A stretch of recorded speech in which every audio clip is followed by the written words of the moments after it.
இந்திய மற்றும் பாகிஸ்தான் எல்லை பகுதியில் தற்போது பதற்றமான சூழ்நிலை நிலவி வருகிறது.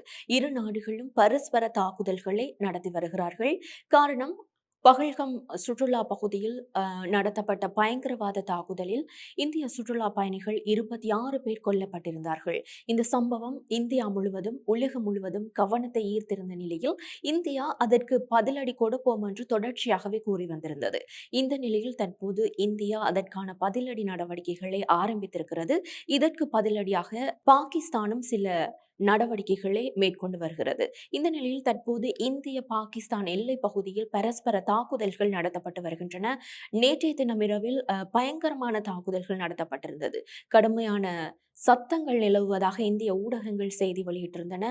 இந்தியாவின் ட்ரோன் விமானங்களை பாகிஸ்தான் சுட்டு வீழ்த்துவதும், பாகிஸ்தானின் ட்ரோன் விமானங்களை இந்தியா சுட்டு வீழ்த்துவதுமான பல நடவடிக்கைகள் நேற்றைய தினம் முன்னெடுக்கப்பட்டிருந்தது. குறிப்பாக பாகிஸ்தான் இந்தியாவின் 15 நகரங்களை இலக்காக வைத்து தாக்குதல்களை நடத்த திட்டமிட்டிருந்த நிலையில் அந்த தாக்குதல்கள் இந்தியாவினால் முறியடிக்கப்பட்டிருந்தன. இந்த நிலையில் தற்போது இந்தியாவின் பல இடங்களில் பாதுகாப்பு நடவடிக்கைகள் பலப்படுத்தப்பட்டிருக்கின்றன. குறிப்பாக ஜம்மு காஷ்மீர் பகுதியில் பாடசாலைகள் உடனடியாக விடுமுறை வழங்கப்பட்டிருக்கிறது. 10ஆம் தேதி வரை இந்த விடுமுறை அமுலில் இருக்கும் என இந்திய ஊடகங்கள் செய்தி வெளியிட்டிருக்கின்றன. அதேபோல் பல விமான நிலையங்களில், குறிப்பாக 24 விமான நிலையங்களை இந்தியா மூடியிருக்கிறது. அதேபோல் பாகிஸ்தானும் லாகூர் உள்ளிட்ட சில விமான நிலையங்களை உடனடியாக மூடியிருக்கிறது. அதேபோல் இன்றைய தினத்திலும் பாகிஸ்தான் இந்திய விமானங்களை இலக்கு வைத்து தாக்குதல் நடத்தி இருக்கிறது. அந்த தாக்குதலை முறியடித்து இருப்பதாக இந்தியா தெரிவித்திருக்கிறது.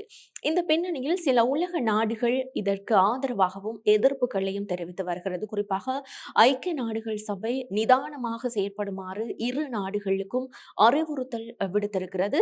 அதே நேரத்தில் சீனாவும் தற்போது ஒரு கோரிக்கை ஒன்றை முன்வைத்திருக்கிறது. இரு நாடுகளுக்கும் இடையிலான போரை முடிவுக்கு கொண்டு வர, இந்த மோதலை முடிவுக்கு கொண்டு வர தாங்கள் விரும்புவதாக சீனா தெரிவித்திருக்கிறது.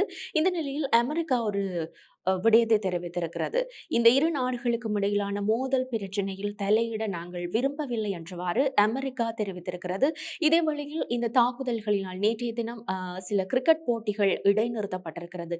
IPL போட்டிகள் இடைநடுவே நேற்றைய தினம் கைவிடப்பட்டிருந்தது. காரணம், ட்ரோன் விமானம் அந்த மைதானத்துக்கு அருகில் சுட்டு வீழ்த்தப்பட்டதன் காரணமாக உடனடியாக இந்த கிரிக்கெட் போட்டிகள், IPL போட்டி இடைநிறுத்தப்பட்டிருந்தது. இவ்வாறு பல நடவடிக்கைகளினால் இந்திய மற்றும் பாகிஸ்தான் எல்லை பகுதியில் தற்போது பதற்றமான சூழ்நிலை நிலவி வருவதாக தெரிவிக்கப்படுகிறது.